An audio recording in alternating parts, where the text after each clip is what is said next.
जिज्ञासु मित्रों, बहुत बहुत अभिनंदन है। स्वागत है आप सभी का दिव्य सृजन में। प्रत्येक दिवस की भांति आज फिर हम यहाँ पर यह लाइव चर्चा का कार्यक्रम शुरू कर रहे हैं और आज का जो दिवस है, दिन है, नरक चतुर्दशी, रूप चौदस या भूत चतुर्दशी के नाम से भी इसको जानते हैं। तो नरक चतुर्दशी क्या है, आज हम इस टॉपिक पर समझने का प्रयास करेंगे।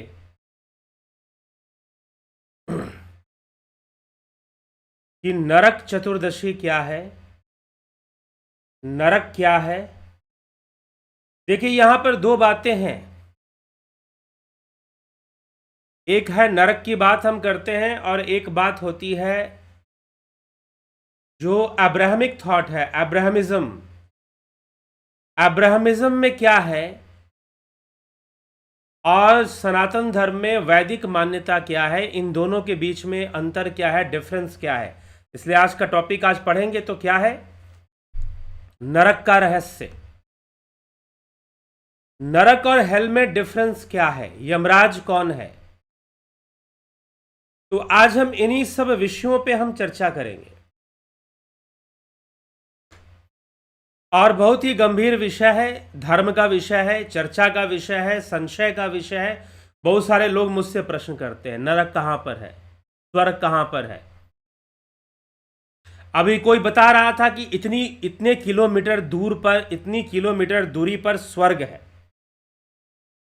अभी मैं कोई वीडियो देख रहा था, कोई ऐसा वीडियो जिसने कि सनातन धर्म के समर्थन में वीडियो बनाया है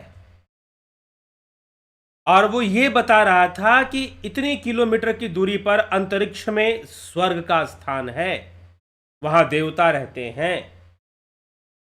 और उसने वैज्ञानिक ढंग से अपनी बात को प्रमाणित करने का प्रयास किया।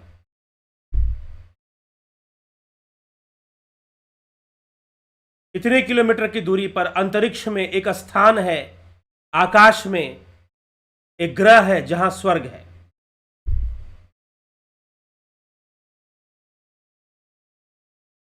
चलिए ठीक है, लेकिन सबसे पहले इस विषय में शास्त्र क्या अवधारणा रखते हैं।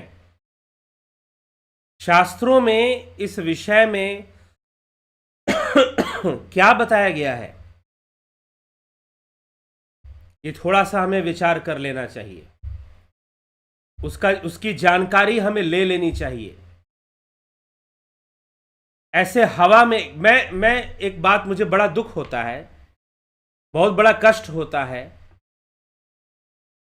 बहुत सारे ऐसे वीडियो मैं देखता हूं, कई बार यूट्यूब पर, कई बार लोग शेयर करते हैं मुझसे।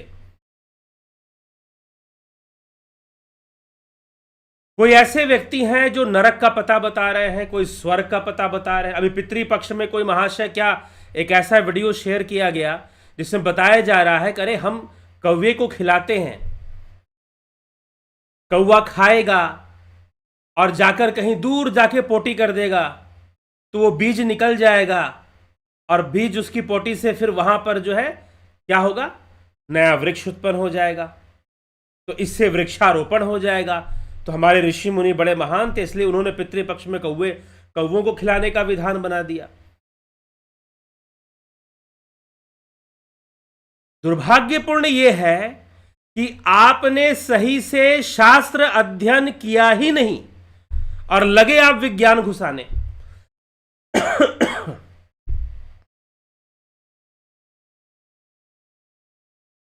तो सत्य पूछिए तो हिंदू समाज में, जैसे कि आजकल ना एक आ गया है कंप्यूटर इलिटरेसी। जो लोग कंप्यूटर नहीं जानते, समझिए वो अशिक्षित ही हैं आज के जमाने में। जिनको बेसिक नॉलेज नहीं है कंप्यूटर का, आप उनको मोटा मोटी समझिए कि वो लोग एक प्रकार के अशिक्षित लोग हैं, क्योंकि वो कंप्यूटर सिस्टम को यूज नहीं कर सकते या उससे जुड़ी स्मार्टफोन को यूज करने में प्रॉब्लम है उनको। इसीलिए मैं आप लोगों से बहुत आग्रह करूंगा, एक आग्रह है, एक निवेदन है कि अगर आप सनातन धर्म को बचाना चाहते हैं तो अपने अंगूठे को थोड़ा आराम दीजिए। क्योंकि उलूल जुलूल बातें आप लोग फॉरवर्ड कर देते हैं बिना जाने कि वास्तव में उस विषय में शास्त्र क्या कहते हैं। वास्तव में उस विषय में शास्त्र क्या कह रहे हैं, इस बात को बिना जाने कि हमारे शास्त्र क्या कॉन्सेप्ट दे रहे हैं उस विषय पर, बिना उसको समझे, बिना जाने अंगूठा चलाना आप लोग शुरू कर देते। ये बहुत बढ़िया वीडियो है, अरे ये तो एकदम सनातन धर्म की वैज्ञानिकता प्रमाणित कर रहा है, फॉरवर्ड करो फॉरवर्ड करो। ऐसे कोई महात्मा जी ने ऐसी कोई कहानी सुना दी उन्होंने कि भाई कौवे वाली बड़ी वैज्ञानिकता। अरे भाई, मीमांसा का संबंध कर्म सिद्धांत से है, पितृपक्ष का संबंध मीमांसा के कर्म सिद्धांत से है। मीमांसा कर्म की परिभाषा कैसे देती है? जब तक आपको इस बात की समझ नहीं है तब तक जबरदस्ती का विज्ञान मत घुसाया कीजिए। कुछ लोग जबरदस्ती मुझे मैसेज करते हैं, इलेक्ट्रॉन, प्रोटॉन, न्यूट्रॉन, अब इसको जोड़ देंगे ये परमात्मा से, ब्रह्मा विष्णु महेश बना देंगे तीनों को। इलेक्ट्रॉन, प्रोटॉन, न्यूट्रॉन को ब्रह्मा विष्णु महेश बना देंगे। ये आपका गंवारापन है। आप गंवार हो इसलिए ऐसी बातें लिखते हो। किस मामले में गंवार हो? शास्त्रों के मामले में गंवार हो, शास्त्र अध्ययन के मामले में गंवार हो। अभी विज्ञान की भी सही से जानकारी नहीं है, अधजल गगरी छलकत जाए वाली स्थिति है। थोड़ा सा साइंस वाइंस कहीं से पढ़ लिया, इलेक्ट्रॉन, प्रोटॉन, न्यूट्रॉन, और हमको लगने लगा कि बस यही सब कुछ है। तो कुछ लोग ऐसा भी उत्तर मुझे दे देते हैं या मैसेज भेज दिया करते हैं। तो आप सभी से एक हाथ जोड़कर विनती है कि जब तक अपने शास्त्रों का, मूल शास्त्रों का आप अध्ययन नहीं कर लेते या नहीं समझ लेते, कृपया जबरदस्ती उसमें विज्ञान मत घुसा दिया कीजिए। वो अपने आप में विज्ञान है, ठीक है, वो अपने आप में ही साइंस है। तो इसको जबरदस्ती घुसाने की आवश्यकता नहीं, जबरदस्ती चीजों को जोड़ने की आवश्यकता नहीं। और मैं देखता हूं यहां पर ज्यादातर लोगों की हालत सियार जैसी होती है। सियार जानते हैं? लोमड़ी। एक हुआ करेगा तो दूसरा भी हुआ हुआ हुआ हुआ सब करना शुरू कर देते हैं बिना जाने समझे। तो इसीलिए इस चक्कर में हमको नहीं फंसना है। नरक कहाँ है, स्वर्ग कहाँ है? वो कहीं अंतरिक्ष में, आकाश में नहीं है। क्यों नहीं है?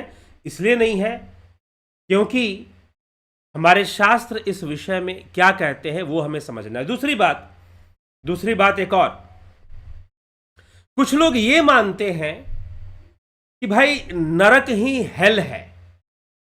जी नहीं, हेल इज नॉट नरक, नरक इज नॉट हेल।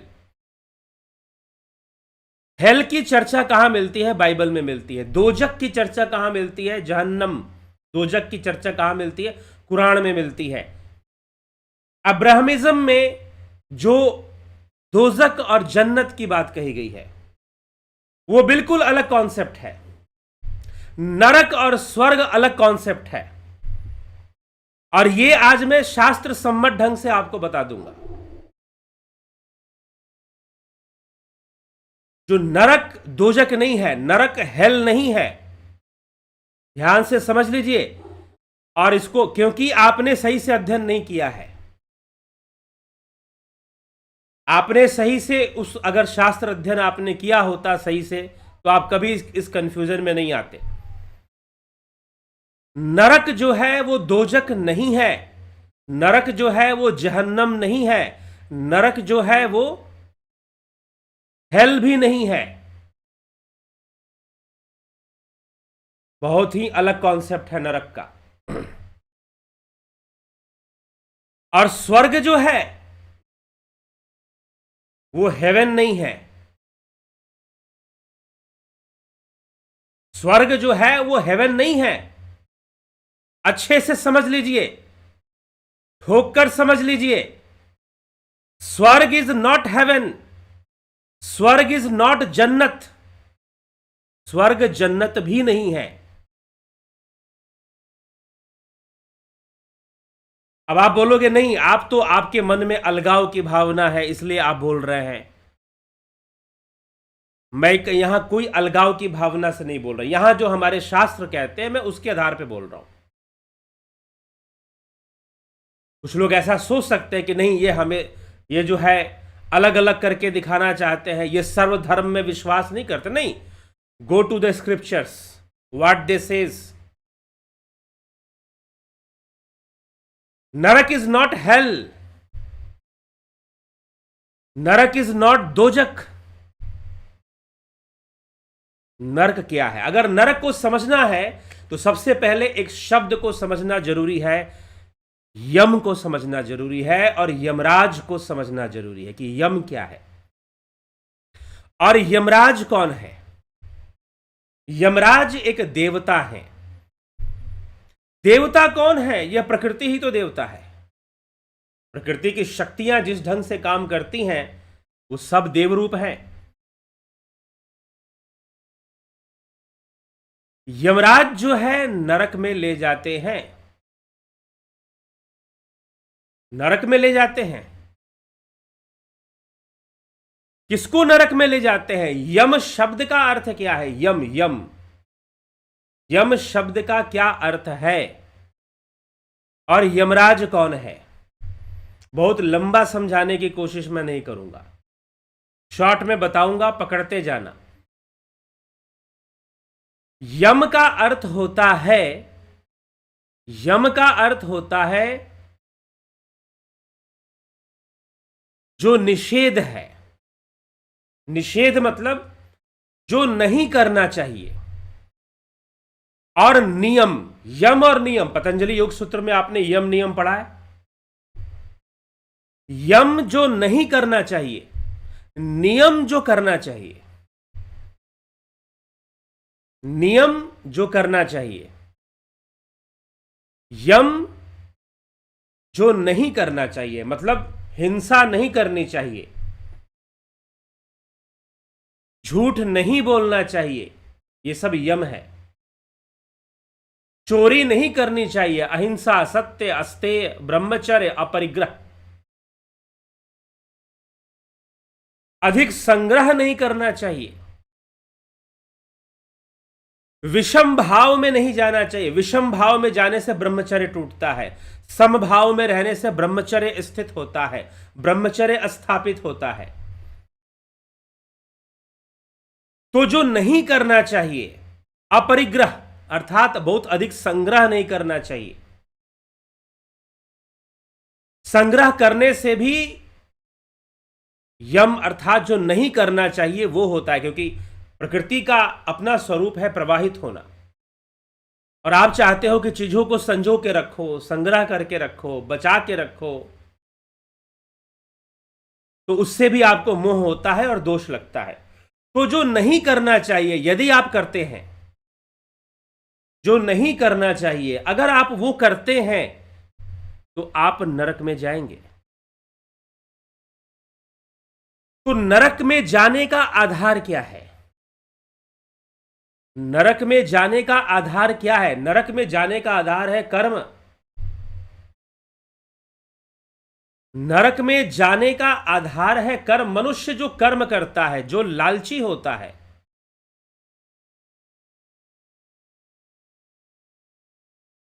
जो लालची होता है, जो वृद्ध माता पिता की सेवा नहीं करता, जो गौ हत्या करता है, बहुत सारे कर्म, जो किसी गरीब व्यक्ति का अपमान करता है, जो रोगियों की यथासंभव आवश्यकता पड़ने पर उसको ऐसा अवसर आ रहा है उसकी सेवा नहीं करता, दान नहीं करता, जो ये सब कर्म, दान तो सनातन धर्म में दान करना अत्यंत आवश्यक कर्म है। इसलिए हम जो कुछ भी करते हैं, पितृपक्ष हो गया उसमें हम दान करते हैं, नवरात्रों का यज्ञ हवन नवरात्रि के बाद हम दान करते हैं, मकर संक्रांति में हम दान करते हैं, जितने भी पर्व त्योहार हैं उसमें हम दान करते हैं।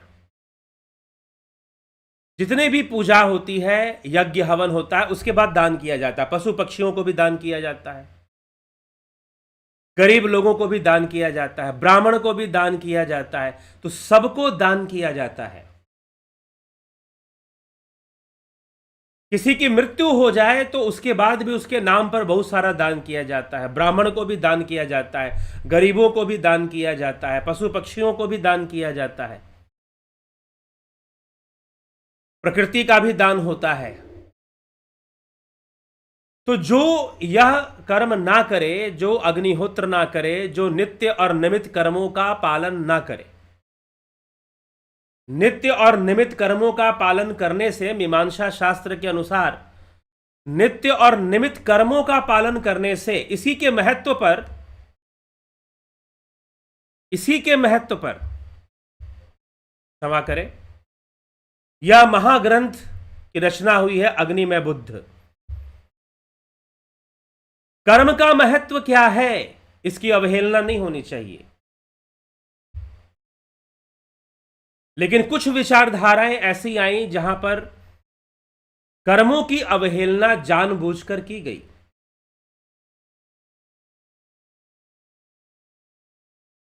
जिसके कारण समाज में बहुत बड़ा दुर्व्यवस्था फैलने लगी और उस दुर्व्यवस्था को दूर करने के लिए एक सामर्थ्यवान अवतारी पुरुष, त्यागी पुरुष श्री कुमारिल भट्ट का जन्म हुआ। उन्होंने फिर से कर्मकांड की स्थापना की, अर्थात कर्म की प्रधानता सर्वोपरि है। तो जो नहीं करना चाहिए, अगर आप वो करते हैं तो आप नरक के भागी हो सकते हैं। आप नरक के भागी हो सकते। 36 प्रकार के घोर नरक बताए जाते हैं। रौरव नरक, महावीची, कुंभिपाक, मंजूस, अप्रतिष्ठ, विलेपक, महाप्रभ, जयंती, शालमली, महारौरव, तामिस, महातामिस्र, असी पत्रवन, करंब बालुका, काकोल, कुम्मड़, महाभीम, महावट, तिलपाक, तैलपाक, वज्रकपाट, नृक्षवास, अंगारोपच्छ, महापाई, महाज्वाल, गुड़पाक, अनेकों प्रकार के नरक हैं। 36 घोर नरकों की चर्चा भी गरुड़ पुराण में होती है। लेकिन आधार क्या है? नरक में कौन जानता है जिसके कर्म खराब होते हैं? नरक में कौन जाता है जिसके कर्म खराब होते हैं? जो निषिद्ध कर्म करता है उसका प्रायश्चित नहीं करता। जो निषिद्ध कर्म करता है उसका प्रायश्चित नहीं करता, वो घोर नरक में जाता है। क्या वो हमेशा नरक में ही रहता है? जी नहीं, वो हमेशा नरक में नहीं रहता है। उसके पाप मिटते हैं, फिर नरक से वो बाहर निकलता है। तो यम का अर्थ है अगर ऐसा कर्म हमसे हुआ जो नहीं करना चाहिए। हां, इसमें अब निर्भर भी एक और अवधारणा है। कोई धूम मार्ग से जाता है, कोई विनाश मार्ग से जाता है, कोई पुण्य मार्ग से जाता है। तो जिसकी जैसी चेतना है, जैसी भावना है, उस मार्ग को वो अपनाता है। कोई पितरलोक को चला जाता है, कोई दोबारा जन्म ले लेता है, दोबारा शरीर धारण कर लेता है। और कुछ ऐसी जीवात्माएं भी होती हैं जो निषिद्ध कर्म करने के कारण, जो कर्म नहीं करना चाहिए, उन कर्मों को करने के कारण वो नरक में जाते हैं। They do not go to hell, remember always. नरक में जाते हैं। नरक अलग चीज है, हेल अलग चीज। अभी चिंता मत कीजिए, मैं बाइबल से भी बताऊंगा हेल किसे कहा गया। हेल इज नॉट नरक।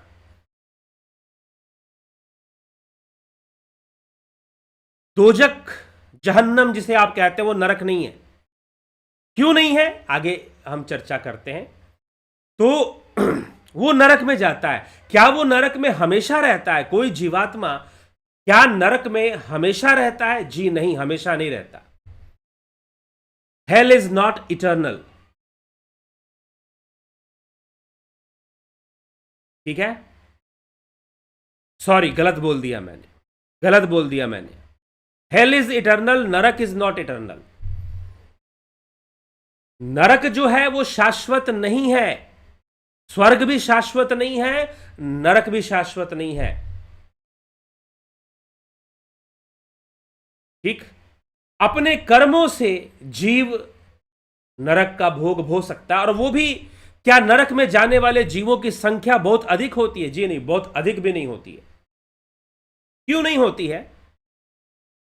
क्योंकि जीव, मनुष्य योनि को प्राप्त करने वाला जीव, मनुष्य जीवन को प्राप्त करने वाला जीव, अगर मनुष्य जीवन के महत्व को समझता है और उसके अनुकूल पुण्य करता है और नित्य और निमित्त मीमांसा के अंतर्गत जो पंच कर्म सिद्धांत, कर्मकांड सिद्धांत में बताया गया है, नित्य, निमित्त, काम्य, निषिद्ध और प्रायश्चित, कर्म के महत्व को समझने के लिए बौद्ध मत में संसार को मिथ्या मानने के कारण कर्मों की बहुत अधिक अवहेलना हो रही थी। अब सभी बुद्ध तो नहीं हो सकते, सभी नागार्जुन भी नहीं हो सकते, सभी मैत्रेय भी नहीं हो सकते, सभी महाकाश्यप और सारिपुत्र भी नहीं हो सकते, अर्थात उस लेवल के बड़े योगी नहीं हो सकते, सिद्ध पुरुष सब नहीं हो सकते हैं। तो बुद्ध के नाम पर बहुत बड़ा आडंबर फैलना शुरू हो गया, पाखंड फैलना शुरू हो गया बुद्ध के नाम पर, और कर्मों की अवहेलना शुरू हो गई। कर्मों को मानना बंद कर दिया लोगों ने, जिससे कि समाज में दुर्व्यवस्था फैल रही थी। ठीक है, लोग अपने दायित्वों के प्रति, ड्यूटीज के प्रति सजग नहीं रहते थे। इसी पर आधारित यह ग्रंथ है अग्निमय बुद्ध। यह बहुत जल्दी इसी महीने के अंत तक यह प्रकाशित होकर आ जाने वाला है। तो नरक और स्वर्ग का जो आधार वैदिक मत में है, वैदिक धर्म में है, सनातन धर्म में है, उसका आधार कर्म है। कर्मों का फल जीव को भोगना पड़ता है। व्यवहारिक सत्ता में कर्मों की सत्ता ही चलती है। कर्मों से ही मनुष्य सुखी होता है, दुखी होता है। लेकिन जिसके कर्म अत्यधिक निषिद्ध हो जाएंगे वो नरक में जाएगा। तो अलग अलग प्रकार के पाप करने वालों के लिए अलग अलग नरक बताया गया है। अलग अलग प्रकार के पाप करने वाले या अलग अलग प्रकार के निषिद्ध कर्म को करने वाले लोगों के लिए अलग अलग प्रकार का नरक बताया गया है कि वो इस नरक में जाएगा, वो उस नरक में जाएगा। जो ऐसा कर्म करेगा, जो वैसा कर्म करेगा, उसको वैसे जो देवताओं का सम्मान नहीं करेगा, उनकी पूजा नहीं करेगा, वो भी नरक में जाएगा। एक नरक उनके लिए भी होता है जो जल की बर्बादी करता है। यहां तक कि सुनिए, गरुड़ पुराण में ऐसा ही बताया गया है, जो पानी की बर्बादी करते हैं, जो लोग वनस्पति का सम्मान नहीं करते, व्यर्थ में पेड़ पौधों को काटते हैं, मारते हैं, जो लोग पानी को बर्बाद करते हैं, जो लोग अग्नि का अपमान करते हैं, उनको भी नरक मिलता है। अर्थात प्रकृति के तत्वों को अगर आप रेस्पेक्ट नहीं देते, पानी को आपने खुला छोड़ दिया, बर्बाद हो रहा है, उनके लिए भी नरक बताया गया कि उनको कौन से नरक में जाना पड़ेगा। तो जो नरक का जो कॉन्सेप्ट है वो पूरी तरह से कर्म आधारित है। नरक का जो कॉन्सेप्ट है, जो अवधारणा है, वो पूरी तरह से कर्म आधारित है। और यम क्या है? यम जो नहीं करना चाहिए, अगर आप वो काम करेंगे तो यमराज, आज नरक चतुर्दशी के दिन क्या है, क्या कहते हैं लोग? नरक चतुर्दशी। इसे कुछ लोग इंडियन हैलोवीन भी बोलते हैं। हो सकता है नरक के दूत जो है आपसे मिलने आ जाए। और यमराज आज आते हैं और दाहिनी ओर से बाईं ओर आपके घर के सामने से गुजरते हैं। आपको उनकी पूजा करनी है तो लोग क्या करते हैं, अपने घर के बाहर बाईं साइड में, घर के बाहर जहां उनका एक एंट्री गेट होता है, गेट के बाहर बाईं साइड में एक दिया जलाते हैं और यमराज से पूजा करते हैं, प्रार्थना करते हैं कि हे यमदेव, हे यमराज, हम आपकी पूजा करते हैं, आप हमारे घर की रक्षा कीजिए। हम घर से बाहर आकर आपका स्वागत करते हैं, आपको वेलकम करते हैं। घर से बाहर आकर हम आपसे प्रार्थना करते हैं कि आप हमारे घर को हर प्रकार की नकारात्मकता से, नेगेटिविटी से दूर रखिए और हमसे निषिद्ध कर्म ना हो, ऐसे कर्म ना हो जिससे हमें नरक भोगना पड़े। ऐसी प्रार्थना करते हैं यमराज से, यमदेव से। तो यम का अर्थ है जो नहीं करना चाहिए, इसलिए पतंजलि योग सूत्र में यम, नियम, यम मतलब जो नहीं करना चाहिए, नियम मतलब जो करना चाहिए। शास्त्र अध्ययन करना चाहिए, स्वाध्याय करना चाहिए, उसे नियम कहा गया है। और यम जो नहीं करना चाहिए, जो नहीं करना चाहिए अगर वो आपसे होता है तो आप नरक के भागी बनेंगे। अब इसमें भी कर्मों का अपना एक गणित, कर्मों की अपनी कैलकुलेशन चलती है। आप नरक में ही जाएंगे और लंबे समय के लिए जाएंगे ऐसा कुछ भी नहीं है, डरने की जरूरत नहीं है नरक से। और नरक में किसी को कम दुख, किसी को ज्यादा दुख। और कहना क्या है, कई बार तो लोग इसी जीवन में ऐसी परिस्थिति में चले जाते हैं जहां वो नरक जैसी जिंदगी जी रहे होते हैं, नरक जैसी जिंदगी जी रहे होते हैं, ऐसी परिस्थिति में इसी जीवन में चले जाते हैं। दुख, कर्मों का फल उन्हें भोगना पड़ता है। तो स्वर्ग और नरक की जो अवधारणा है वो कर्म सिद्धांत से अलग नहीं है। स्वर्ग और नरक की जो अवधारणा है वो कर्म सिद्धांत से कहीं भी अलग नहीं है। और एक जैसा दंड सबको नहीं मिलता है, अलग अलग दंड मिलता है। ठीक है, तो इसीलिए नरक भी एक जैसा नहीं होता। और नरक से मुक्ति का मार्ग क्या है? नरक से मुक्ति का मार्ग है पूजा। नरक से मुक्ति का मार्ग है यज्ञ। नरक से मुक्ति का मार्ग है दान। तो यज्ञ आदि जो पूजा है वो नरक से मुक्ति देते हैं और स्वर्ग की ओर ले जाते हैं हमें। स्वर्ग में सुख है, नरक में दुख है, लेकिन ये सब कर्मों के अधीन है। ये सारी व्यवस्था कर्म सिद्धांत के अधीन काम करती है, उससे अलग काम नहीं करती। ये समझ लेना है। गरुड़ पुराण इसी बात को समझा रहा है। गरुड़ पुराण हो चाहे मीमांसा में इसकी व्याख्या हो, वो इसी बात को समझाने के लिए कि जो भी नरक और स्वर्ग है वो सबका सर्व कर्म सिद्धांत के अधीन चल रहा है। अब आ जाइए hell. What is hell and what is दोजक? हेल क्या है? बाइबल क्या कहती है इस विषय में? कैथोलिक चर्च का क्या मानना है इस विषय में? तो Catholic church states that Jesus often speak of Gehenna, of the unquenchable fire reserved for those who to the end of their lives refuse to believe and to be converted, where both soul and body can be lost. Jesus solemnly proclaims that he will send his angels and they will gather all evildoers and throw them into the furnace of fire. Depart from me, you cursed, into eternal fire. The eternal fire, the chief punishment of hell, is eternal separation from God. This is hell. Jesus often speaks.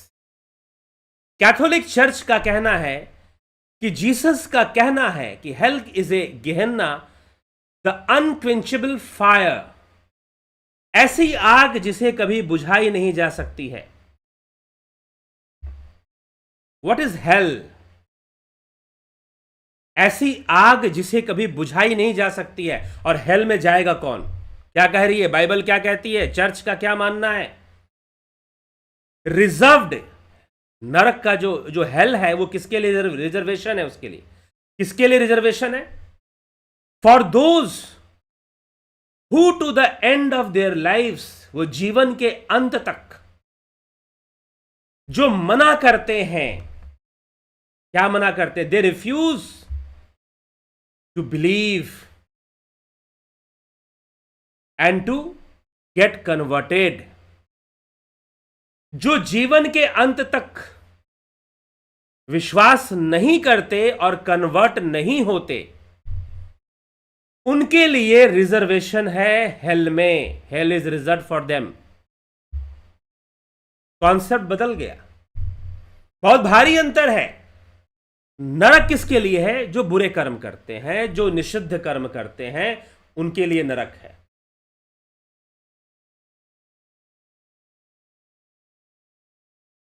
ठीक।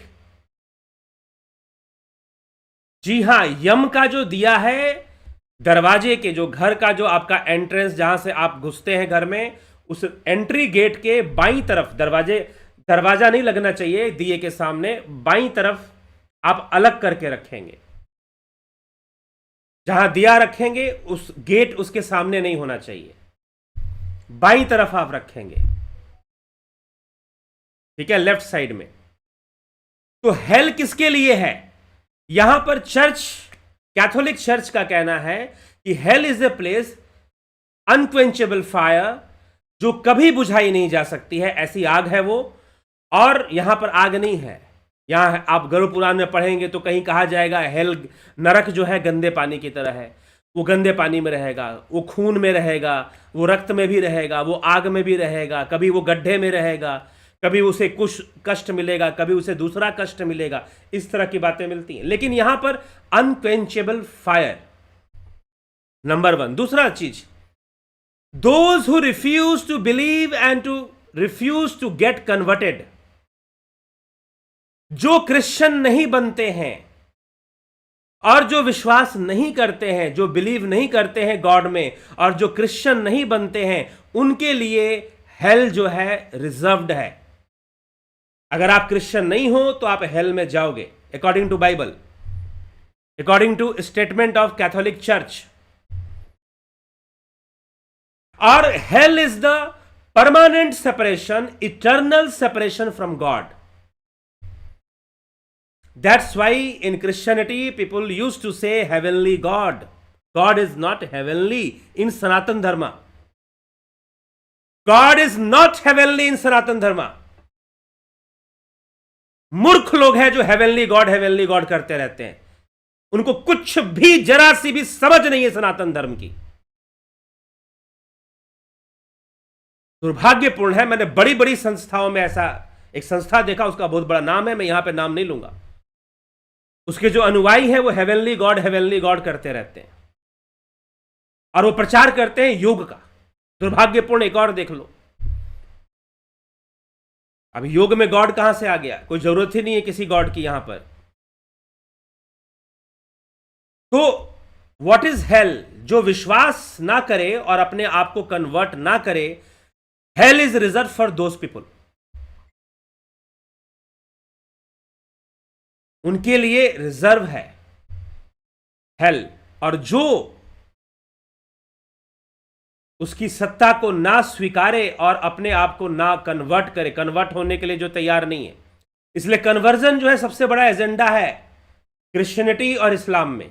ठीक यही concept आपको जन्नत और दोजक के साथ भी चलेगा। और द चीफ, जो ये जो हेल है उसके बारे में एक और बात कही गई है, where they suffer the punishment of hell, eternal fire. The chief punishment of hell is eternal separation from God. Hell क्या है? Eternal separation from God, in whom alone man can possess the life and happiness for which he was created and for which he longs. ठीक।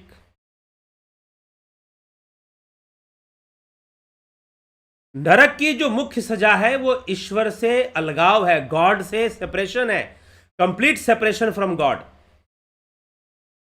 Eternal separation from God, eternal, complete and eternal separation from God.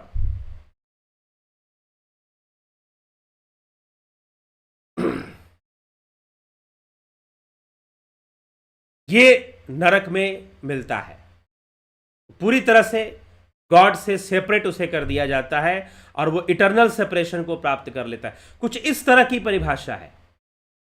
तो hello का जो concept दिया जा रहा है वो different है अगर आप किसी को कन्वर्ट करते। इसीलिए कन्वर्जन जो है, सबसे बड़ा पुण्य का काम क्या है? अकॉर्डिंग टू क्रिश्चियनिटी सबसे बड़ा काम है कि आप किसी को क्रिश्चियन बना दो।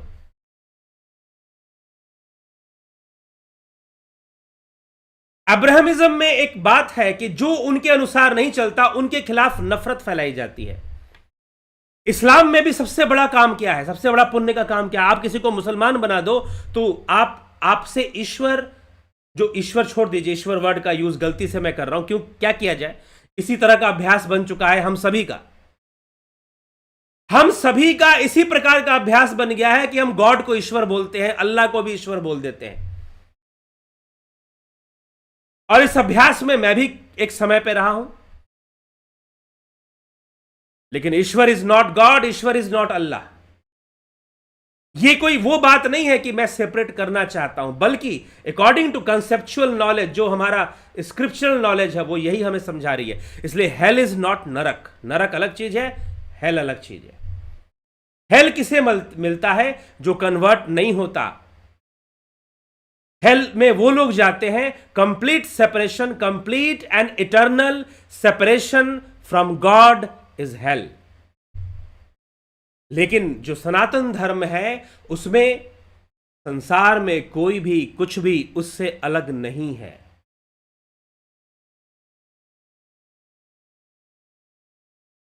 कुछ भी उससे अलग नहीं है, उस ब्रह्म से, उस परमात्मा से कुछ भी अलग नहीं है। तो हेल भी उससे अलग नहीं है। नरक में जाने वाले जीवात्मा भी उस परमात्मा से अलग नहीं है।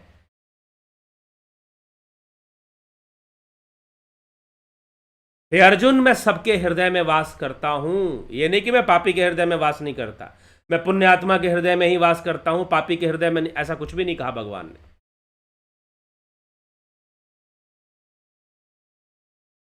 ऐसा कुछ भी नहीं कहा भगवान ने कि मैं पापियों के हृदय में नहीं रहूंगा, पुण्य आत्माओं के हृदय में रहूंगा, या जो मुझे भगवान भगवान कहेंगे उन्हीं के हृदय में रहूंगा। ऐसा क्या कृष्ण भगवान ने कहा? हृदयेश अर्जुन तिष्ठति ज्योतिषाम अपि तज्ज्योति, मैं ज्योतियों का परम ज्योति। तमसा परम उच्यते तमस्य परे, ज्ञानम ज्ञेयम ज्ञान गम्यम हृदय सर्वस्व विष्ठितम, सबके हृदय में वास करता हूं, चाहे वो पापी हो, चाहे वो पुण्य आत्मा हो, चाहे वो मुझे भगवान कहता हो, चाहे वो मुझे भगवान ना कहता हो, मुझे मानता हो, मुझे ना मानता हो। आई रिसाइड इन एवरी हार्ट। मैं सबके हृदय में रहता हूं, सबके हृदय में वास करता हूं। वो मुझे नहीं जानता, ज्ञानम ज्ञेयम ज्ञान गम्यम हृदय सर्वस्व विष्ठितम। ये ज्ञान का विषय है। जो नहीं जानता उसे ज्ञान नहीं है।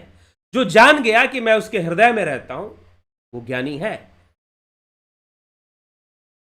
लेकिन स्वर्ग जाने के लिए या नरक जाने के लिए आप किसी को भगवान मानते हो या नहीं मानते हो, इससे कोई लेना देना नहीं है। आपके कर्म कैसे हैं वो आपको स्वर्ग या नरक का दुख, और हो सकता है कि इस संसार में जीते जी आप नरक का दुख भोग लो। तो कॉन्सेप्ट ऑफ नरक एंड स्वर्ग completely depend on law of Karma. कर्म सिद्धांत पर यह डिपेंड करता है। लेकिन concept of hell and heaven, it completely depend on acceptance of Christianity. If you are ready to get converted, then you are allowed in the state of heaven.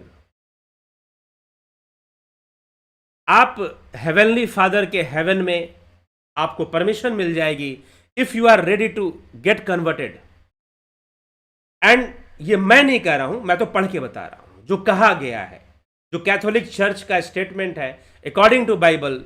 They very well say, वो बहुत अच्छे से कहते हैं इस बात को कि गेहन्ना उन लोगों के लिए आरक्षित है, हेल उन लोगों के लिए आरक्षित है, रिजर्व्ड है, जो अपने जीवन के अंत तक बिलीव नहीं करते और कन्वर्ट नहीं होते। They will go to hell. Complete separation from God, eternal separation from God, ऐसा कहा गया है। इटर्नल सेपरेशन, शाश्वत, हमेशा के लिए, फॉरएवर आप उससे अलग कर दिए जाओगे और आपको हेल में भेज दिया जाएगा। आप उस गॉड से अलग कर दिए जाओगे। मतलब ये कैसा गॉड है भाई? जबकि हमारी जो श्रीमद् भगवद गीता में श्री कृष्ण कहते हैं कि मुझे मेरा कोई संयोग नहीं है इस बात में कि कौन सा मनुष्य क्या कर्म करता है और उन कर्मों का फल भोगता है। कर्म कर्ता और कर्म फल, इन तीनों का संयोग मेरे द्वारा नहीं होता। पंचम अध्याय श्रीमद् भगवद गीता, पंचम अध्याय श्रीमद् भगवद गीता। कर्म, कर्म फल और कर्ता, इन तीनों का संयोग मेरे द्वारा नहीं होता। I am not responsible.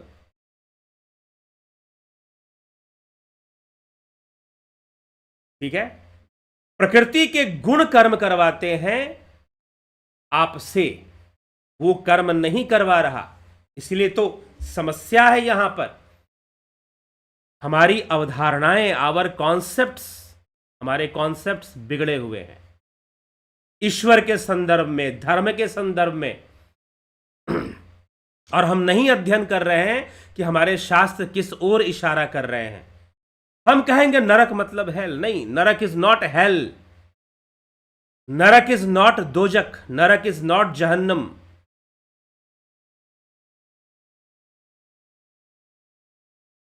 ठीक, नरक तो आपके कर्मों का फल है, नरक तो आपके कर्मों का फल है, स्वर्ग भी आपके कर्मों का फल है। पुराणों की कथा भी तो सही से पढ़ लो। चलो, मूल शास्त्रों का अध्ययन नहीं करोगे, पुराणों की कथा ही पढ़ लो। पुराणों की कथा में ऐसी कई घटनाएं आती हैं जहां पर इंद्र को कहा गया कि भाई अब तुम चलो यहां से। अब राजा नहुष ने तपस्या की, इंद्र की गद्दी पर जाकर बैठे, सप्त ऋषियों का अपमान हुआ और सर्प योनि में चले गए। कोई भी इंद्र की गद्दी पर या देवता बनकर देवता की देव योनि है, वो भी शाश्वत नहीं है। लेकिन according to Bible, hell is eternal. Eternal separation from God is hell. And according to Sanatan Dharma, nothing can separate from God. God छोड़ दीजिए, गॉड एक्चुअली में, गॉड जैसा कॉन्सेप्ट पूरे सनातन धर्म के किसी शास्त्र में नहीं है। इसीलिए मैं कहता हूं सनातन धर्म इज कंप्लीटली गॉडलेस फिलॉसफी। कई बार मैं ये कहता हूं कि अगर आपको concept of God according to धर्म समझना है, फर्स्ट बी एन एथेइस्ट। पहले एथेइस्ट बन जाओ, नास्तिक नहीं है, क्योंकि नास्तिक भी अलग होते हैं। Stop believing in theology, stop believing in theology, पहले इसको खत्म कीजिए, तब आपको समझ में आएगा देवता कौन है। नहीं तो आप देवता को भी गॉड बना दोगे। तो according to Catholic church, hell is the complete and eternal separation from God. For whom, किसके लिए? Those are not ready to accept and not ready to get converted. जो कन्वर्ट होने के लिए तैयार नहीं है,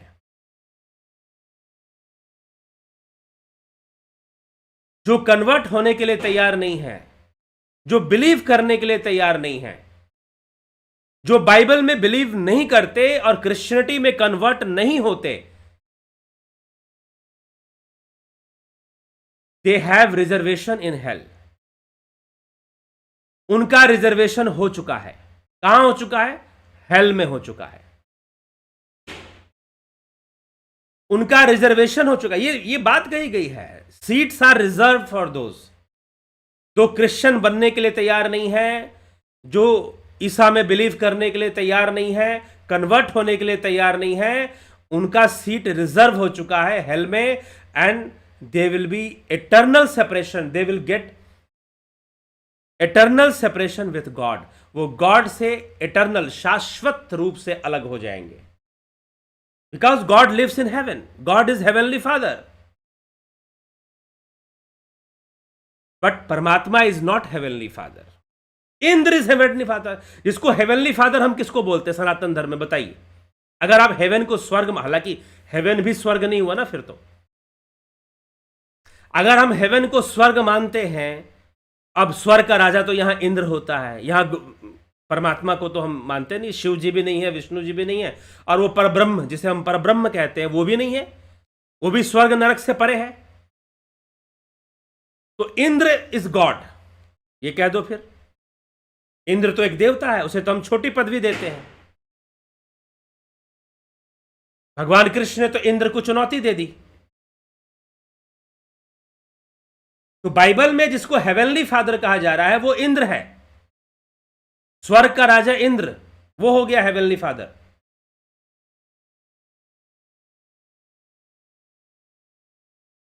तो बहुत बड़ा कॉन्सेप्चुअल डिफरेंस है, बहुत बड़ा कॉन्सेप्चुअल डिफरेंस है, ठीक है। तो जब भी हम हेल की परिभाषा लेंगे बाइबल से लेंगे, नरक को समझेंगे गरुड़ पुराण से समझेंगे, मीमांसा से समझेंगे, शास्त्रों से समझेंगे कि नरक किसे कहा गया है।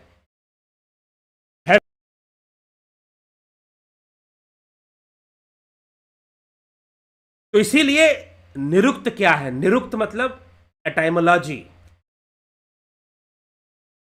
शब्दों का अर्थ क्या है, वास्तविक अर्थ क्या है, हम उसका प्रयोग कैसे कर रहे हैं।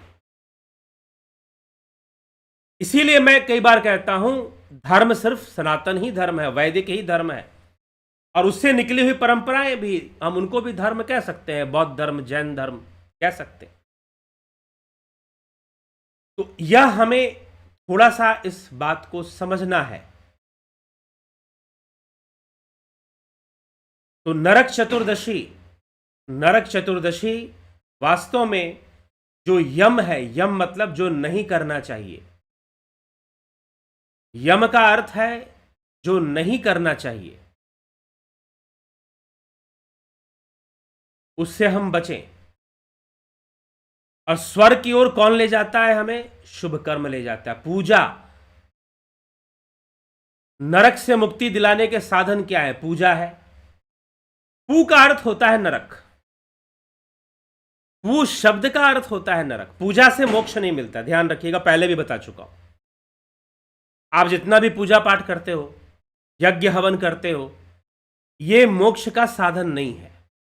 हां, सपोर्ट मिल सकता है, एक समर्थन मिल सकता है, अगर निष्काम भावना से किया जाए तो मोक्ष का साधन बनता है। इसलिए भगवान श्री कृष्ण ने यज्ञ हवन आदि जितनी भी द्रव्य यज्ञ जिसको उन्होंने कहा है उसको निष्काम भावना से करने का उपदेश किया है श्रीमद् भगवद गीता में।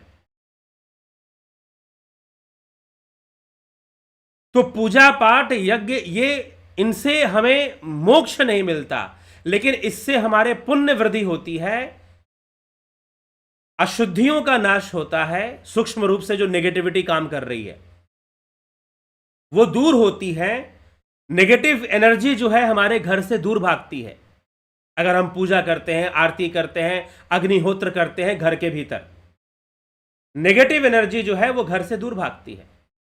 इसीलिए आज के दिन यम का दीपक लोग रात्रि के समय जब खाना पीना खाने के बाद सोने चले जाने के लगभग मध्य रात्रि में, मिडनाइट में ऐसा किया जाता है।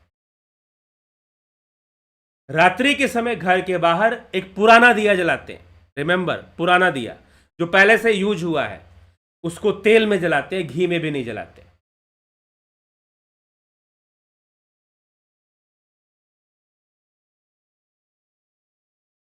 ठीक है, तो ये विषय है। तो वो ऐसे हम कहते हैं कि हमसे ऐसे कर्म ना हो जिन्हें नहीं करना चाहिए, और नित्य और निमित्त कर्म करने वालों के पाप नष्ट होते रहते हैं। नरक से मुक्ति दिलाता है और पुत्र से पुत्री। देखिए सनातन धर्म में जो शब्द लिए गए ना, बड़ा सोच समझ के लिए गए। पुत्र, पुत्री, पति, पत्नी। पति मतलब रक्षा करने वाला, पत्नी मतलब रक्षा करने वाली। कुछ लोग कहेंगे नहीं, पति का ही कर्तव्य है कि रक्षा करे। अरे नहीं भाई, पत्नी का भी कर्तव्य होता है कि पति की रक्षा करे। हमारे पुराणों में कथा आती है, देवी सावित्री ने अपने पति की, सत्यवान की रक्षा कर ली, यमराज से भी रक्षा कर ली। ठीक है, ठीक है, वो एक आदर्श है। शब्द का अर्थ समझे। पति का अर्थ है रक्षा करने वाला, पत्नी का अर्थ है रक्षा करने वाली, पुत्र का अर्थ है नरक से मुक्ति दिलाने वाला, पुत्री का भी अर्थ है नरक से मुक्ति दिलाने वाली। पुत्री का भी वही अर्थ निकलेगा फिर, जो हमें नरक से मुक्ति दिलाए वो पुत्र, और जो नरक से मुक्ति दिलाएगी वो पुत्री हो गई। और पूजा वो कर्म है जिससे कि हमें नरक में ना जाना पड़े, इसलिए हमें पूजा करनी चाहिए, इसलिए हमें अग्निहोत्र करना चाहिए। अग्निहोत्र से हम देवताओं का दान करते हैं सूक्ष्म रूप में, और अग्निहोत्र हवन करने के बाद, जब हवन होता है तो उसके बाद हम दान करते हैं पशु पक्षियों को, जो दान के योग्य हैं उनको दान जरूर करना चाहिए। जो समाज के लिए भला कर रहे हैं उनको दान करना चाहिए, पशु पक्षियों को भी दान करना चाहिए, जो दरिद्र है गरीब है उनको भी करना चाहिए।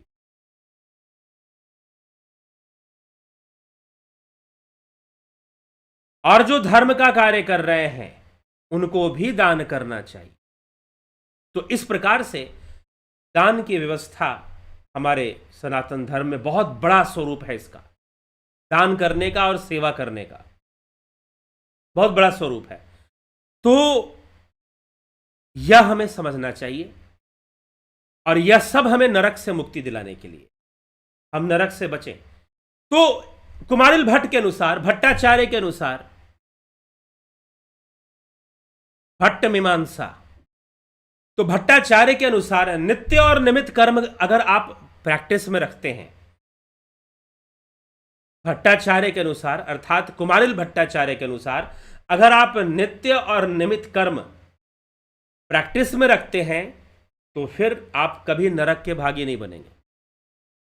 योग मत के अनुसार अगर आप प्रणव का अभ्यास करते हैं प्रतिदिन, अगर आपके द्वारा प्रणव का अभ्यास होता है, योग हठ योग शास्त्र के अनुसार खेचरी मुद्रा सिद्ध होने से संपूर्ण पापों का नाश माना गया है।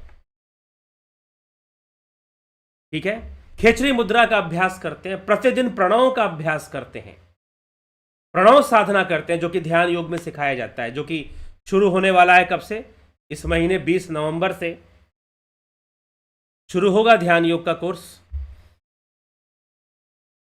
तो जो लोग प्रणव साधना करते हैं, प्रणव का अभ्यास करते हैं, प्रणवाक्षर में शोभित ये तीनों एका, ब्रह्मा विष्णु सदाशिव जानत अविवेका, शिव जी की आरती में गाते हैं, ब्रह्मा विष्णु सदाशिव जानत अविवेका, प्रणवाक्षर में शोभित ये तीनों एका। प्रणव के अंदर ही सभी देवताओं का वास है, प्रणव के अंदर ही सब कुछ बसा हुआ है।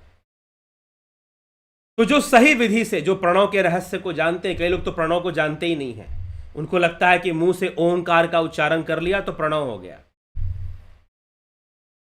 तो जो प्रणव के रहस्य को भली भांति जानते हैं और प्रणव का अभ्यास करते हैं, प्रणव का अभ्यास करने से भी उनके पापों का नाश होता है, उनके पाप नष्ट होते हैं। तो कुमारिल भट्टाचार्य ने मीमांसा मत के अनुसार, पूर्व मीमांसा शास्त्र के अनुसार नित्य और निमित्त, नित्य कर्म में स्नान आता है, अग्निहोत्र आता है, ध्यान आता है, प्रार्थना भी आती है देवताओं से, ठीक है, और दान उन जो हम करते हैं, ये सभी कुछ नित्य में आते हैं, कुछ निमित्त में आते हैं। निमित्त में कौन से आगे देखिए, नित्य वो है जो रोज करना है, डेली हमें करना है, डेली हमें स्नान करना है। तो स्नान करने से भी पापों का नाश माना गया है। स्नान करने के बाद हमें अग्निहोत्र अर्थात अग्नि स्नान भी अगर साथ में हो जाए, अग्निहोत्र को अग्नि स्नान भी मान लिया जाता है। छोटा सा अग्निहोत्र नहीं तो कम से कम एक दीपक ही जला ले, कुछ इस तरह की आप क्रिया कर ले, नहीं तो आप ध्यान कर लीजिए। स्नान करने के बाद ध्यान योग में बैठ जाइए, प्रणव साधना का अभ्यास कर लीजिए। तो अगर आप ये नित्य करते हैं, ये नित्य कर्म है। निमित्त क्या होते हैं? ओकेजनली जो हम करते हैं, जैसे नवरात्रि में करते हैं, जैसे पितृपक्ष में करते हैं, जैसे मकर संक्रांति में करते हैं, जैसे कि अभी आपको दीपावली में भी लोग करते हैं, और जो है फिर आपको दीपावली के बाद जो कि कुछ राज्यों में मनाया जाता है, जो इस पर्व को जानते हैं आजकल। अभी तो कुछ मुझे फ़ोन आया कि राजस्थान में भी कुछ लोग हैं जो कि कर रहे हैं। एक कोई है अग्रवाल जी, उन्होंने कहा कि मैं छठ व्रत मैं कई सालों से कर रहा हूँ, राजस्थान से थे, उन्होंने कहा कि मैं कर रहा हूँ तो मैं करता हूँ। तो इस प्रकार से कई जगहों पर लोग जो ये करते हैं, ये सूर्य षष्ठी महाव्रत, इसमें भी बहुत दान किया जाता है, और कठिन व्रत। तो ये सब पापों के नाश के लिए, पुण्य की वृद्धि के लिए ये सारे कर्मकांड हैं। क्योंकि मीमांसा मानती है कि व्यवहारिक जगत में कर्म की सत्ता है, आपसे जो कर्म होगा वो आपको मिलेगा, ठीक है। और जाने अनजाने में हमसे पाप भी होते रहते हैं, तो हमें नित्य प्रैक्टिस में कुछ चीजें रखनी चाहिए, डेली प्रैक्टिस में हमें कुछ चीजें रखनी चाहिए, नित्य रखनी चाहिए हमें। तो नित्य प्रैक्टिस में जब हम चीजें रखते हैं तो वो नित्य के कैटेगरी में आ गया, और ओकेजनल हो गया, जैसे मकर संक्रांति का दान हो गया, और बहुत तरह के हमारे पर्व, नवरात्रि, पितृपक्ष, अनेकों हैं, कार्तिक पूर्णिमा, शरद पूर्णिमा, बहुत सारे हमारे पर्व त्योहार है। सनातन धर्म इज द ये ऐसा धर्म है जो पर्व त्योहारों से भरा पड़ा है। Festival is the part of life. हम साल में कोई एक फेस्टिवल नहीं, हमारे तो अनेकों फेस्टिवल ही फेस्टिवल्स होते हैं। इतने फेस्टिवल मुझे नहीं लगता कि विश्व फेस्टिवल्स होते होंगे, ठीक है। तो ये पार्ट ऑफ लाइफ है। जो भी हिंदू है, जो भी सनातन धर्मी है, त्योहार, पर्व त्योहार उसके जीवन का अंग बन जाता है, वो जीवन का अंग बन जाता है। फिर उसके बिना जीवन की परिकल्पना भी संभव नहीं है। और अगर ऐसे नियम हमारे ऋषि मुनियों ने ना बनाए होते तो शायद दान पुण्य ही ना होता, फिर शायद दान पुण्य नहीं होता। फिर कुछ लोग कैसे लोग करते। तो इसीलिए वास्तव में जो सनातन धर्म है, जो वैदिक धर्म है, वो विश्व बंधुत्व में विश्वास करता है। स्वर्ग और नरक क्या है आपको बताएं। एक व्यक्ति, उसने बहुत प्रार्थना की कि मुझे पता चले कि स्वर्ग में क्या होता है, नरक में क्या होता है। अपने गुरु से उसने प्रार्थना की। उसे गुरु सिद्ध पुरुष थे, शायद किसी गुरु की ही ये सच्ची घटना भी है शायद। तो उन्होंने सूक्ष्म शरीर से, योग बल से उसे स्वर्ग में ले गए और नरक में भी ले गए। देखो नरक में क्या होता है, स्वर्ग में क्या होता है, मैं तुम्हें दिखाता हूं। जब वो नरक में गए तो उन्होंने क्या देखा कि सबके हाथ सीधे हैं, ऐसे ऐसे हाथ हैं सबके, मतलब मुड़ते नहीं हैं, फोल्ड नहीं होते, सीधे ऐसे रहते हैं, और ऐसे ही घूमते हैं, ऐसे ही चलते हैं। सारे लोग ऐसे घूमेंगे, ऐसे चलेंगे। लेकिन अब समस्या इसमें यह है कि उनका हाथ मुड़ेगा नहीं तो खाएंगे कैसे। और नरक में खाने पीने और सुख सुविधाओं की कोई कमी नहीं है। नरक में खाने पीने और सुख सुविधाओं की कोई कमी नहीं है। लेकिन दुर्भाग्यपूर्ण यह है कि वहां सभी भूखे हैं, कमजोर हैं, निराश हैं, दुखी हैं। तो उसने, शिष्य ने गुरु से पूछा कि गुरु जी बताइए कि यहां सबके हाथ सीधे हैं, बेचारे कुछ खा नहीं सकते इसलिए भूखे हैं। कहा कि ठीक है, अभी स्वर्ग भी देख लो तब समझ में आएगी बात कि क्यों भूखे हैं। स्वर्ग में ले गए, स्वर्ग में ले गए तो वहां पर वो शिष्य क्या देखता है कि वहां भी सबके हाथ सीधे हैं, ऐसे मुड़ते नहीं हाथ, लेकिन वहां पर भी सुख सुविधाएं वैसे ही हैं जैसे नरक में। जैसे नरक में है वैसे ही सुख सुविधाएं वहां पर भी है, स्वर्ग में भी है। गुरुजी ने दिखाया शिष्य को, देखो ये स्वर्ग है, लेकिन सारे हृष्ट पुष्ट हैं, सबका चेहरा खिला हुआ, सब प्रसन्न है, सब स्वस्थ हैं, सब सुखी हैं। ऐसा क्यों? समस्या दोनों की एक है, परिस्थिति दोनों की एक है, दोनों के हाथ मुड़ते नहीं हैं। लेकिन वहां पर कोई भूखा नहीं है और यहां सभी भूखे हैं। चलो नरक में तो समझ में आ रहा है कि वो खा नहीं सकते हैं, क्योंकि उनका हाथ मुड़ेगा नहीं तो खाएंगे कैसे, मुंह तक जाएगा ही नहीं। तो गुरु ने कहा, दिखाया, गुरु ने दिखाया कि देखो स्वर्ग में लोग कैसे रहते हैं, कैसे खाते पीते हैं। तो क्या देखता है कि अपने तो मुंह में नहीं डाल सकते ना, लेकिन हाथ सीधा है तो दूसरे के मुंह में डाल सकते हैं, दूसरे के मुंह में डाल सकते हैं। तो दूसरे के मुख में सब डाल रहे हैं और सब एक दूसरे को खिला रहे हैं, सब एक दूसरे को खिला रहे हैं, सब एक दूसरे को पिला रहे हैं और सब संतुष्ट हैं, सबका पेट भर रहा है, सब एक दूसरे को खिला पिला रहे हैं और सब संतुष्ट हैं, सबका पेट भी भर रहा है। यह स्वर्ग में हो रहा है। अब नरक में भी सबके हाथ सीधे हैं, लेकिन वहां कोई खा पी नहीं रहा है। क्यों? क्योंकि जैसे ही कोई दूसरा खाने की चीज उठाता है तो अगला क्या करता है कि वो खुद तो खा नहीं सकता, वो उसके हाथ पर चोट मारता है कि छोड़ इसे, और कोई किसी को खाने नहीं देता, सारे भूख से मर रहे हैं वहां पर, दुखी हैं सारे के सारे। स्वर्ग में रहने वालों की भी वही समस्या, नरक में रहने वालों की भी वही समस्या कि दोनों के हाथ सीधे हैं, मुड़ते नहीं हैं। लेकिन स्वर्ग में सब एक दूसरे को खिला रहे हैं और अपना पेट भर रहे हैं और प्रसन्न है, मजे में है सब। लेकिन नरक में क्या हो रहा है, एक दूसरे को खाने से रोक रहे हैं। हम नहीं खा सकते, हमारा हाथ तो यहां तक नहीं है, तू क्यों उठा रहा है, छोड़। तो उसे सारी सुख सुविधा होने के बाद भी वो दुखी है।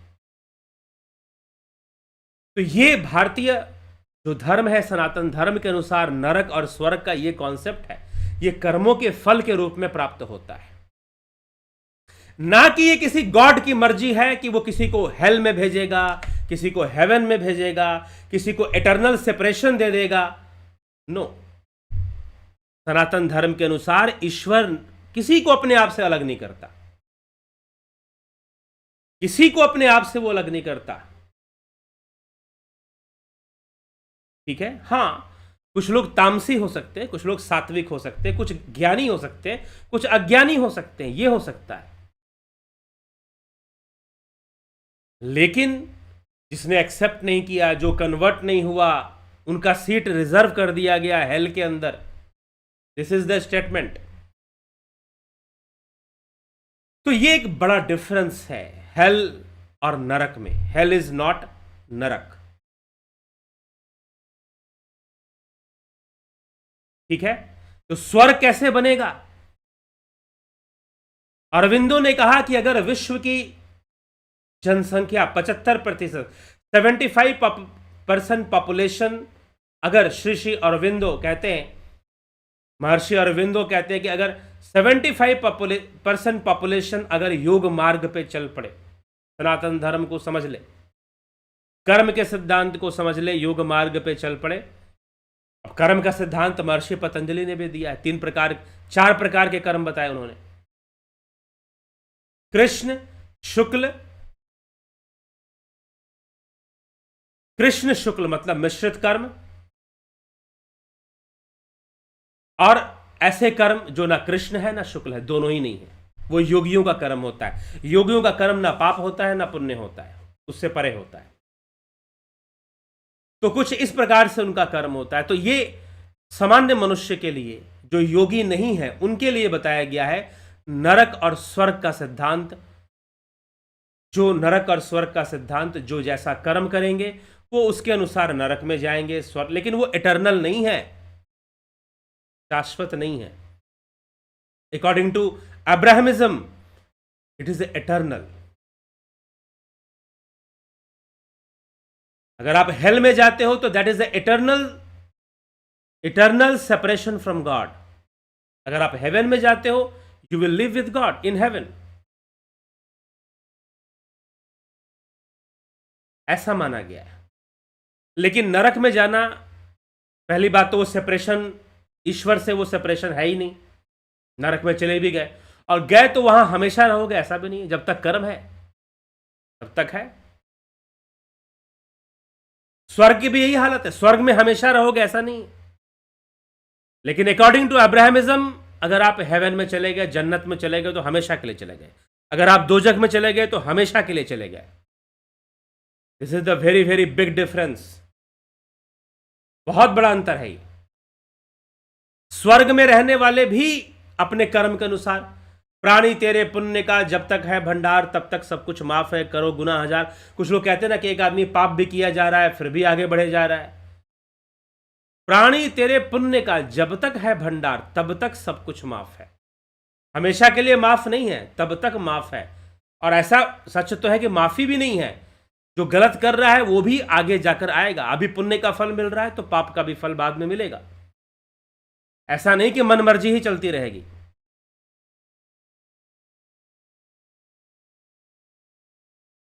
यह हमें विचार से समझना है। चलिए, इसी के साथ मैं विराम दूंगा और ध्यान योग का कोर्स, प्राकृतिक चिकित्सा, फिलॉसफी, इन तीनों का 20 नवंबर से शुरू होगा। आप करना चाहते हैं, लाभ उठाना चाहते हैं, अवश्य लाभ उठाइए। आइए आपके कमेंट्स देख लें। प्रणाम आचार्य जी, धन्यवाद भारत। राजू पाल जी, जे जायसवाल जी, प्रेम सागर जी, किशोर यादव जी, वैद्य जी, किशोर वैद्य जी, नरेंद्र माकुड़े जी, संतोष कुमार जी, मोहित महाजन जी, गोविंद प्रसाद नीमा, एके त्यागी, सविता नायक जी, व्यास सिंह जी, रूपलाल विश्वकर्मा जी, शिवराम कृष्ण, कमलेश खैरनर, शंकर प्रसाद, आशा रानी, रामविलास जी, अर्जन भाई चौहान, भूप सिंह, शिखर शर्मा, रतन सिंह, खेम सुनार जी, जय हिंद, बीकू कुचाड़िया जी, श्वेता कन्हई कुमार जी, नीलम जादव, श्वेता राय सिन्हा जी, घनश्याम सरोदे, सत्या, विष्णुचंद्र मौर्य, योगेश शर्मा, जहाँ देवता हैं वो दुज्जक है, दबाते हैं, जहाँ दबाते हैं क्या मतलब। तो आशा रानी जी, परशुराम पौडेल जी, बहुत अभिनंदन। आशा आप बहुत अच्छे से समझाते हैं, नमन आपको भी, सबका नमन, अभिनंदन।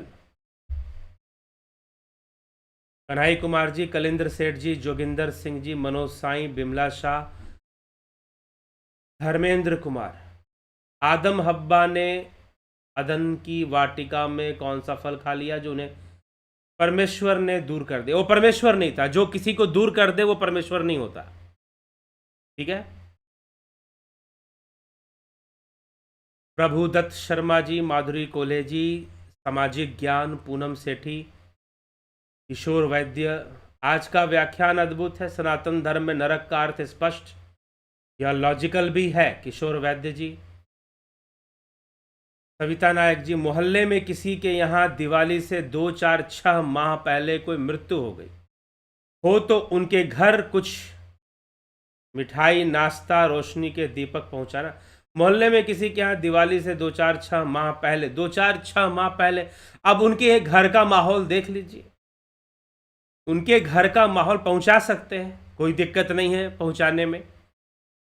अगर उस घर से अच्छा प्रेम व्यवहार है तो आप पहुंचा सकते हैं। वो भले ना, वो ना पहुंचाएंगे क्योंकि वो शायद दिवाली की पूजा नहीं करेंगे, ठीक है। उनके यहाँ 1 साल के लिए पूजा वूजा मान्य नहीं होता है, ऐसी मान्यता है।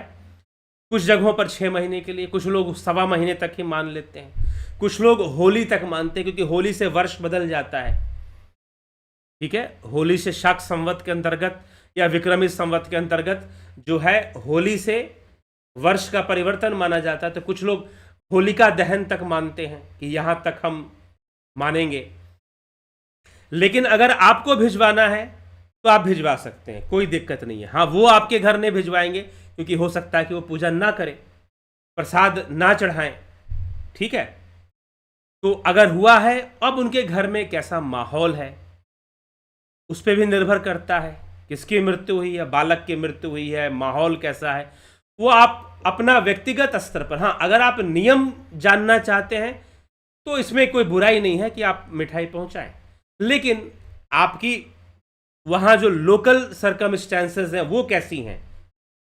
कई बार मुझसे लोग पूछते हैं कि भाई ये बच्चा हो गया तो सूतक, अरे पहले आप अपने यहां आपका क्या नियम चलता है, जहां भी आप जिस गांव के हो, जिस क्षेत्र के हो, वहां का नियम भी आप पहले थोड़ा सा पता कर लो, वहां के पुरोहित आपको बता देंगे, ठीक है। तो जो है, इस बात को, इस तथ्य को पहले समझना है। हाँ, कोई बुराई नहीं है मिठाई पहुंचाना किसी के यहां पर। आप अपना माहौल, लोकल परिस्थितियां क्या है, सर्कमस्टेंसेस क्या है, उसके अनुसार आप निर्णय लीजिए,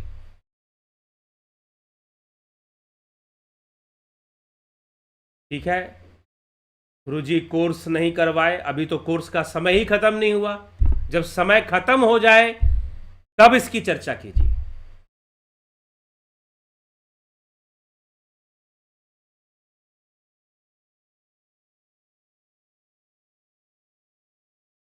ठीक है। चलिए, तो इस तरह से हमें विचार करके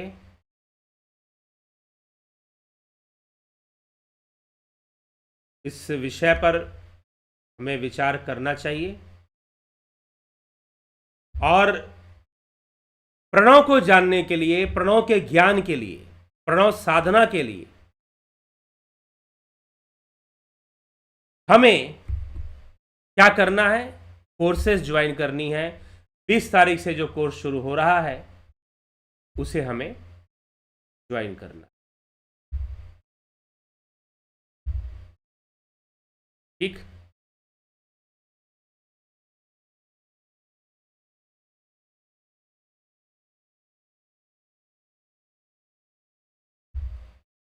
तो ध्यान योग का कोर्स,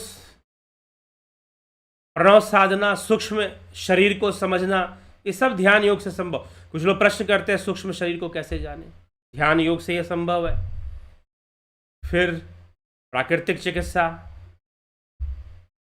फिर दर्शन, फिलॉसफी, इन सभी का जो कोर्स है 20 नवंबर से शुरू हो जाएगा। ठीक है, जिनको करना है शीघ्र अतिशीघ्र इसको ज्वाइन करने का आप प्रयास करें और संपर्क कर लें। अगर आपको ज्वाइन करना है तो आप संपर्क कर लीजिए, इस नंबर पे आप संपर्क करेंगे, ये नंबर दिया जा रहा है। और जो लोग यह पुस्तक अग्नि में बुद्ध प्राप्त करना चाहते हैं वह जो है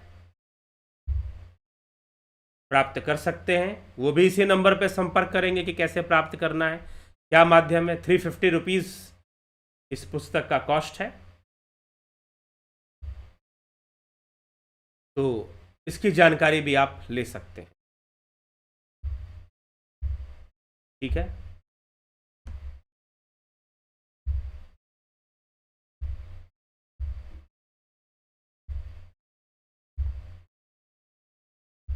तो इसी के साथ आज के कार्यक्रम को विराम देंगे। कल फिर मिलेंगे 9 PM लाइव चर्चा में, एक अलग विषय। कल दीपावली का महापर्व है और पूरे देश भर में यह पर्व मनाया जाता है। आप सभी को आज नरक चतुर्दशी, छोटी दीपावली भी कहते हैं आज, आप सभी को बहुत बहुत शुभकामनाएं। यम का दीपक आप जलाना चाहते हैं, यम पूजा कैसे होती है? रात्रि के समय भोजन करने के बाद सोने के पहले लगभग आधी रात का समय हो जाए, लगभग 10-11 बजे के बाद अगर आप करें, रात्रि का समय हो जाए, तो पहले तो लोग जल्दी सोया करते थे, आजकल लोग जग जाते हैं 10-11 बजे तक। तो भोजन वोजन करने के बाद आप एक पुराना दिया लें, उसमें तेल डालें, बाती डालें और घर के दरवाजे के बाईं ओर जो है, दरवाजे के सामने नहीं होना चाहिए, बाएं साइड में होना चाहिए, आप एक दिया जला दीजिए। ठीक है, और यमदेव को, यमराज देवता को प्रणाम कर कर अपना घर में आ जाइए, अपना सो जाइए। ठीक है, तो इस प्रकार से कुछ यम का दीपक जलाया जाता है। जरूर करें, अच्छा कार्य है। हमारे घर से नेगेटिविटी दूर हो, नकारात्मक नेगेटिव एनर्जी दूर हो, खत्म हो, इसके लिए हम ये सारी क्रियाएं करते हैं। चलिए ठीक है, तो हम अभी विराम देते हैं इस कार्यक्रम को। कल फिर मिलते हैं 9 PM लाइव चर्चा में। बहुत बहुत आभार आप सभी का। ओम तत्सत।